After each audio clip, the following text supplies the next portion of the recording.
Je suis M. Mathemoris Mas, alias Benon. Je pense que nous venons d'assister au premier congrès de la diaspora en France. Et ça a été un peu fructueux, étant donné qu'il y a eu des débats contradictoires, surtout en commission. Nous avons travaillé ardument sur ce que c'est les valeurs démocratiques. Il faut définir la démocratie au Congo-Brazzaville et enseigner le droit de l'homme à tout le monde.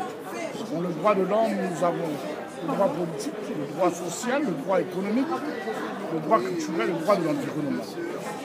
Le droit de l'homme et les fondamentaux de la liberté étaient les pivots de la démocratie. Une démocratie sans le droit de l'homme est inexistante.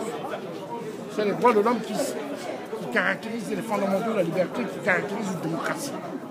C'est pour ça une démocratie est une expression de s'exprimer librement et le respect de l'un et de l'autre. Un état de valeur où s'englobe la culture de dialogue et la culture de débat et la culture politique. Je pense tout simplement qu'au Congo-Brazzaville, on doit commencer à enseigner le droit de l'homme dans les écoles, à partir du collège, comme mention droit. Droit de l'homme afin que les enfants aient une preuve aperçue tôt ou tard de l'enrichissement démocratique, au lieu de voir que les fondamentaux de la liberté lorsqu'on avait le droit de s'exprimer librement. Lorsqu'on balaye un pilat, que les ordures sont ramassées en pilat, qu'ils ne sont pas nettoyés dans les quartiers, que les gens vivent dans la dépourriture, c'est bafouer les droits de l'homme, le droit de l'environnement. Ce n'est pas démocratique, car l'État a le devoir de faire le nettoyage de la ville en payant des sociétés privées. Ce n'est pas le personnel de la ville et les habitants de payer les sociétés de nettoyage pour venir nettoyer les ruelles de Brazzaville et les dépôts des ordures ménagères. C'est à l'État qu'elle prenne son rôle. C'est ce qui se passe au Congo-Brazzaville avec le Pila et le centre urbain où vivent les hommes politiques. Concernant la diaspora, nous mettrons en sens tôt ou tard une instance dirigeante qui travaillerait avec les gens de Brazzaville.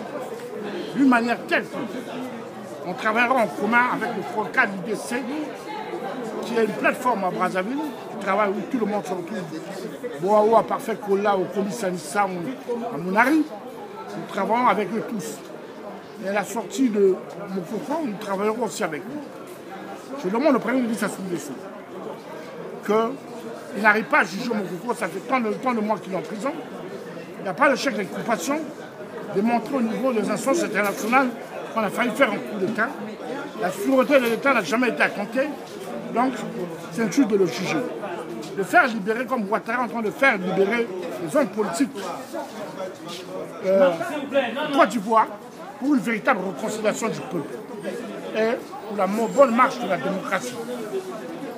Pour la bonne marche de la démocratie. On libérera tout le monde, tous les prisonniers politiques de délit. Ensuite, Ntougo aussi sera libéré, car le problème de Pila, c'est une mascarade. En principe, c'est toute l'autorité militaire qui doit être coulée avec le problème de Pila. Jean-Dominique Okemba, qui est le conseiller du président en matière de sécurité, qui est la deuxième personnalité en matière de sécurité au Congo-Brazzaville, n'a pas fait effet. Car c'est à lui qu'on prenne la sécurité du peuple. L'État a le devoir d'assurer la sécurité de tout le monde, non seulement des présidents et des JVT. Bon, concernant l'organisation de la diaspora, je préconise personnellement de réorganiser les mamans commerçants afin qu'ils puissent acheter en centrale d'achat, que l'ambassade du Congo puisse fournir à la diaspora, surtout le consul, les données des hommes politiques congolais, des femmes commerçantes congolais en fonction de leur activité, de faire un répertoire sur lequel figureront certaines activités des femmes congolaises afin qu'on puisse consommer congolais d'abord en France et au niveau national. Concernant le droit, il faudrait créer une cellule juridique où travailleraient les consultants congolais, ceux qui sont experts en matière juridique, pour aider les peuples congolais qui ont des problèmes ici juridiques, surtout pour les papiers. Ils n'arrivent pas à faire une lettre juridique. Ils sont obligés de payer les gens qui leur font des fausses lettres, qui leur prouvent des délits. Concernant le domaine médical, je demande à la présidente de l'administration de soins. Le droit à la santé est demandé à tout le monde. Pourquoi ne facultons seulement les notables et on n'évacue pas les gens de pauvres familles en Europe. C'est pas le président Sassou Nguesso, il n'est pas président, c'est un imposteur. C'est Sassou Nguesso, je parle à Sassou Nguesso. Il a fait l'hôpital de Rio, un grand hôpital, tandis qu'on aurait pu aménager l'hôpital de Wando, qui est un hôpital régional. Qui va se faire soigner au Rio? Où il y a tout le soignement immobilier médical, que dans d'autres hôpitaux de Brazzaville qui est assisté à Pointe-Noire. Non. Concernant les municipalisations accélérées, je dis au président et à l'équipe gouvernementale, surtout à Bouya Jean-Jacques, ça a été un bon projet, mais mal conçu. Pourquoi?